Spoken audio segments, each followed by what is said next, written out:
We'll talk about some free agent wide receivers, but more importantly, I want to focus in on guys that were disappointing last year, but people are expecting to get better this season. The best example is going to be Christian Watson. Watson was horrible, okay? And I will tell you, this is someone who has Christian Watson in Dynasty, who drafted Christian Watson in best ball. This is a wide receiver that came out this past year. He averaged a whopping 3.1 receptions per game. He gave us 5.9 targets per game, about 47 receiving yards per game, and pretty much 0 usable weeks. I'm sure we had some decent weeks, but ultimately, for the amount that we expected, for the amount that I started the guy, he was a drag on my fantasy team. And now, if we're pricing him going into the future, you can see that in the community rankings on flogfantasy.com, he's the wide receiver 34. If we're going to be comparing him to other wide receivers and some running backs, he's right after Calvin Ridley, Terry McLaurin, Ramondre Stevenson, directly before DeAndre Swift, Amari Cooper, Christian Kirk. We'll talk about a couple of the other wide receivers actually in the screenshot later on. If you're going to be looking at him at the expert end of the side, he's actually the wide receiver 35, and he is being valued between an early second round pick and a mid second round selection. So with Christian Watson, if we take a step back, we have to remember this is a wide receiver that was very good as a rookie with efficiency and not volume. And this is always a concern. After his rookie season, we drew a couple parallels and we said, Christian Watson's rookie year kind of looks like Chase Claypool's. In that if you look at the production, yeah, the points per game was there, but the targets weren't. What ended up happening his rookie season is he was fueled off of touchdown after touchdown after touchdown, and he had a touchdown rate among pretty much the very top of the league last season. I decided to ignore it. We knew that when Chase Claypool did it, it was fluky. We knew to sell him after his rookie year. But with Christian Watson, the reason I bought in is if we were looking at his yards per route run, the underlying metrics showed that Christian Watson was a damn good wide receiver his rookie season, and it wasn't just fueled off of his touchdown rate.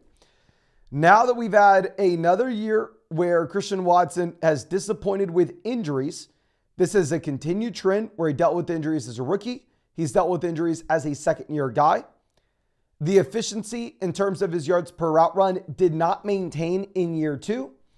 He now has added competition in that Jaden Reed looked like a very good rookie. I would rather have Jaden Reed over Christian Watson right now. Romeo Doubs continues to be there. Dontavian Wicks flashed something. But you can also look at the other side of the coin. You can say Reed was good, but he's not great. Doubs was fine, but he's not great. Dontavian Wicks may be a good wide receiver 4, but he's not great. You could see that the Green Bay Packers don't necessarily have a Mike Evans, Tyreek Hill, prime Antonio Brown, that alpha number 1 wide receiver target where Christian Watson has absolutely no path to be the wide receiver 1 on his roster. No, there's a path for it to happen. There are other guys on the team that are good enough where the Packers don't need to invest into a wide receiver in this year's draft.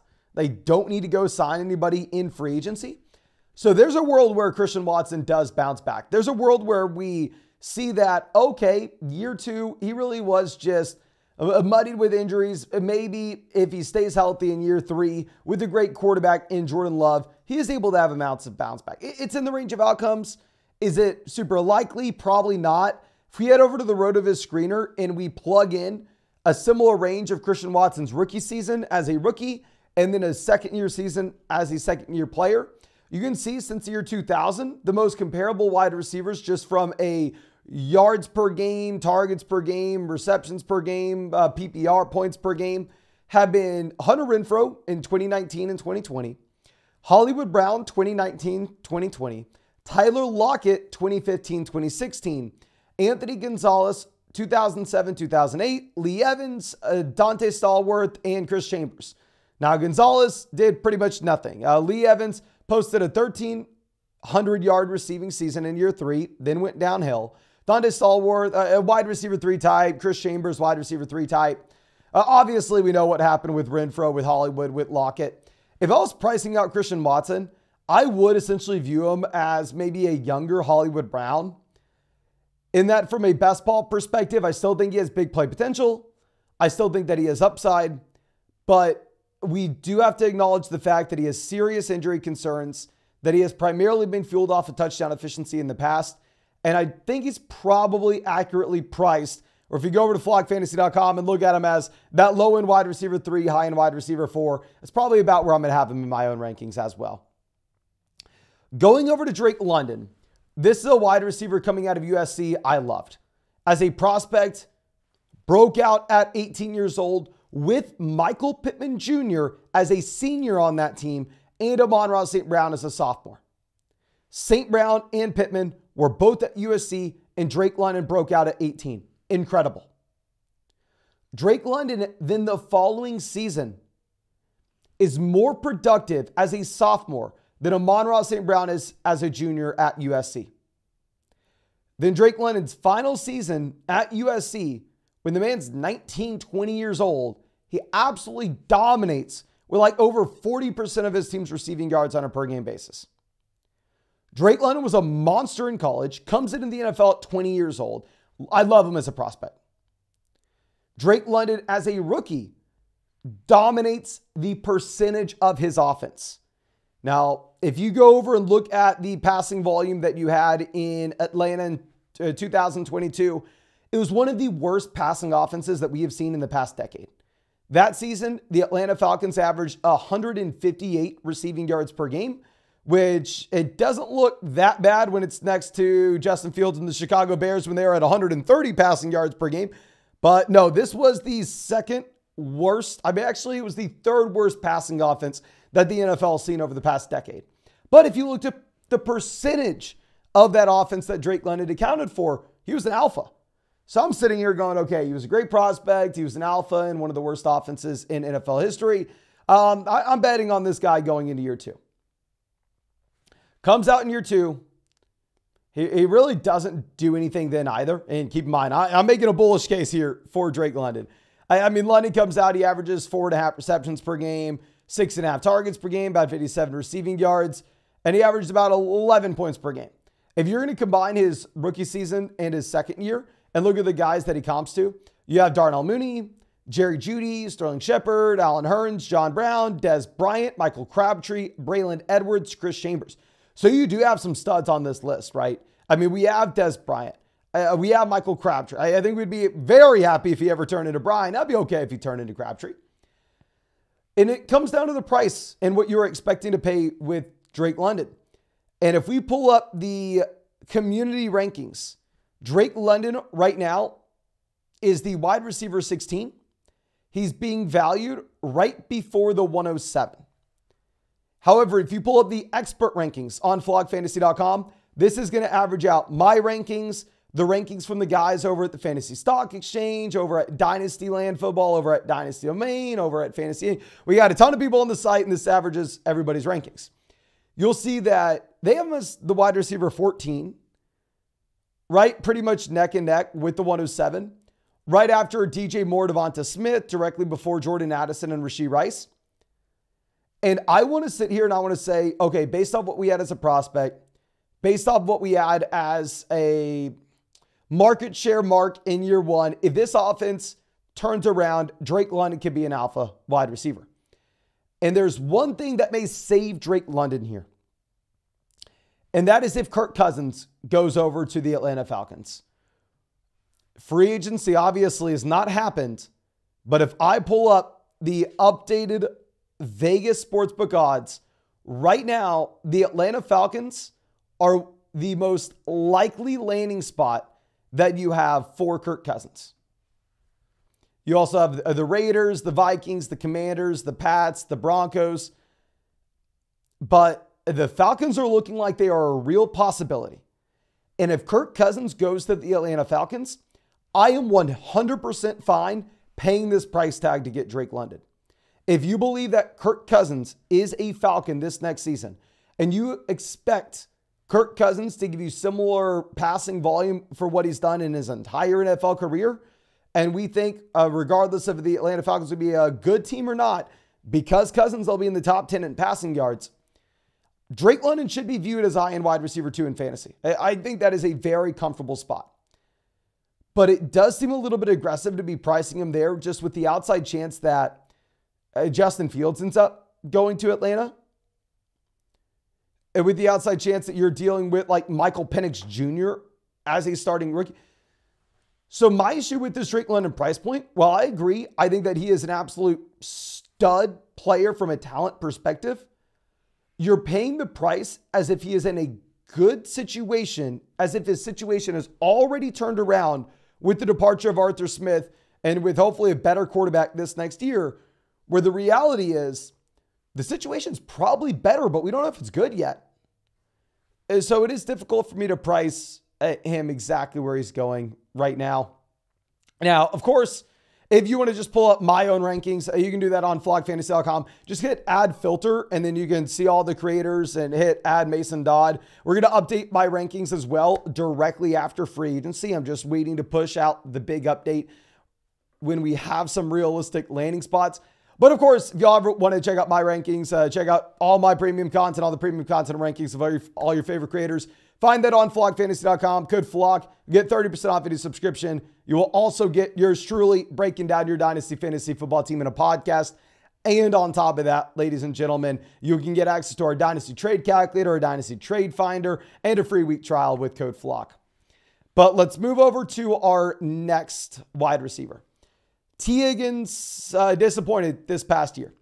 T. Higgins ended up falling down to 54 receiving yards per game, which he has been on a straight decline since his age 22 season. We go from 78 receiving yards per game down to 64 receiving yards per game, down to 54 receiving yards per game, and it's not looking great. However, obviously, we have to put context to this. 2022, T. Higgins got hurt. If you're looking at his per game numbers, they're being divided by 16, and he really only played 14. 2 of those games, he played like 1 snap and then not the rest of the game. So if you actually adjust for accurate per game numbers from 2021 to 2022, he was flat. He was a low end wide receiver 1, high end wide receiver 2 3 years ago. And 2 years ago, he was a low end wide receiver 1, high end wide receiver 2 in the games that he actually played. Now, this past season, it was hideous. But we have to remember, not only did T. Higgins get injured, we only played 12 games, but so did Joe Burrow. So I understand it does seem like people have kind of completely changed how they are pricing T. Higgins at this point, where you are not having to pay that premium. If you're looking at the range of outcomes here for what's happened over the past 2 years with T. Higgins, the other wide receivers that had a similar age 23 and age 24 seasons were A.J. Brown, DJ Chark, Michael Gallup, Stephon Diggs, Brandon Cooks. So you see the elite level guys, you see the bums. They're both in the range of outcomes. But you have to ask yourself, does T. Higgins fit with the top end studs or does he fit with the bums? I think he fits in with the studs. I think the only reason that the bums are getting thrown into his profile at all is because of his injuries. He gets it with the franchise tag. What you should be hoping is he stays in Cincinnati. Even if you have Jamar Chase there, you have a higher passing volume attack. I don't want him to get traded to Carolina. I think probably would be good for him if he wants to get paid, of course. But if he stays in Cincinnati, I'm completely fine saying that T. Higgins is going to bounce back this next season. He'll be 25. It's not like you're expecting Higgins to naturally get worse. I think he's just been hurt. Now, let's go over to the Washington guys, because this is interesting. While Sam Howell at one point last year had all the passing volume in the world, right? I mean, Washington was not good, but they were putting up statistics. Terry McLaurin and John Dotson were both very, very bad. I mean, if you're looking at Dotson, 5 targets per game, 2.9 receptions per game, 41 receiving yards per game, 10.8 fantasy points per game. Dotson also got hurt himself, keep in mind. We go over to Terry McLaurin. I mean, Terry McLaurin's at a 4.5 receptions a game, 7.5 targets a game, 59 receiving yards per game, 12 points per game. So you look at McLaurin and Dotson, neither have been difference-making players in fantasy really ever. Terry McLaurin is a wide receiver that has never been a top 20 guy from a points per game perspective. Now, I understand everybody's going to scream, Mason, you're so wrong. Mason, you were so wrong. Please pull up points per game PPR and point to the season he was a top 20 name. It just hasn't happened. And the man's pushing 28, 29 years old now. So with Terry McLaurin, even if you have Drake May coming in, I still do not think you should view him anything more than a wide receiver 3. He's been a low end wide receiver 2, high end wide receiver 3 for pretty much his entire career. He makes highlight grabs, so people think he's a lot better. You go over to Dotson. Dotson, not necessarily compelling to see him get worse after his rookie season. If you're looking at all the wide receivers to have done that, you have Hunter Renfrow, Tyler Lockett, Terrence Williams, Chris Givens, Titus Young, Jacoby Ford, Anthony Gonzalez, Dante Stallworth, Antonio Bryant. Those are the guys that comp to what you had from Jahan Dotson his first 2 seasons. So with Dotson, you're really sending up a prayer that he turns into Tyler Lockett. Obviously, May comes in, and May's great. You should expect these guys to do better. What is interesting is to point out that Sam Howell was actively bad for these receivers the past 2 years. If we go over to the Road of His Game Splits app, you'll see that there were 16 games that Terry McLaurin played without Sam Howell over the past 2 years. He averaged about 13.5 points per game compared to about 12.5 with Sam Howell. 69 receiving yards per game with no Sam Howell, 59 receiving yards per game with Sam Howell. What's funny is he also averaged more targets per game with Sam Howell. So he was getting more volume, but he was just less efficient with it because Sam Howell's not a good quarterback. But nonetheless, you see McLaurin, better with no Sam Howell. We go over to Jahan Dotson. Dotson, similar story. 11 games with no Sam Howell. And in those 11 games, about 11 points per game. With Sam Howell, 7.5. So if I'm looking at this, 100% these guys probably aren't going to be that good this next year. But there is the outside chance that Sam Howell leaving elevates the offense, that Drake May or Jaden Daniels coming in elevates the offense again, that Curtis Samuel potentially finding himself elsewhere in free agency ends up leading to more targets for both Dotson and McLaurin, where I don't think you should be viewing these guys anything more than wide receiver 3s, but it will be very interesting to see what the price tag looks like after the NFL draft. And I want to talk about Ridley here just a bit. Calvin Ridley was someone I did not really draft at all this past year, especially in underdog basketball drafts. I didn't draft him maybe in a single one. It was one of my only few good calls last year. But if you were looking at Calvin Ridley going into this next season, he is significantly cheaper. Where we go over to where he is in the community rankings on flogfantasy.com, he's about wide receiver 32. So he's being priced as a wide receiver 3. The issue is the man's going to be like 30 years old this next year, right? So you're needing to see production now. No rebuilding team ever needs Calvin Ridley on it. So if you put in what just happened this season in the Road of His Screener with Calvin Ridley, the names that had a similar age 29 season include Brandon Cooks, AJ Green, Doug Baldwin, Des Bryant, Pierre Garcon, Eric Douglas, Malcolm Floyd, Santana Moss, Chris Chambers. If we're looking at their points per game the following year, Brandon Cooks averaged about 10.5 points per game. AJ Green, 17. If you're taking Calvin Ridley, you're betting that he turns into 2018 AJ Green. Doug Baldwin, about 11. Pierre Garcon, 12.5. Malcolm Floyd, 13. Santana Moss, about 11. Ridley would have to find himself in a very good spot. I think what's maybe likely is he ends up going to a team like Carolina, a team that just has money to give and is desperate for a weapon there. And it's probably worse than what you would have had in Jacksonville with Trevor Lawrence. So I don't have that much faith with Ridley.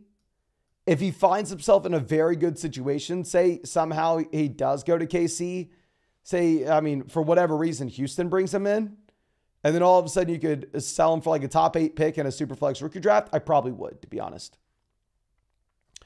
But I think that's all I have for you. Again, thank you so much, ladies and gentlemen, for hanging out with me as always. And of course, if there's anything I can do for you, don't hesitate. Reach out to me and let me know. I'll be happy to get it done.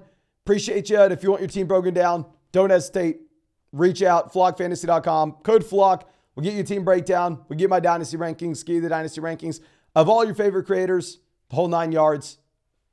Code FLOCK will also get you 30% off any sub. But thank you again. Really do appreciate you. Really hope you have a great day, and hope we get to see you out with the video tomorrow.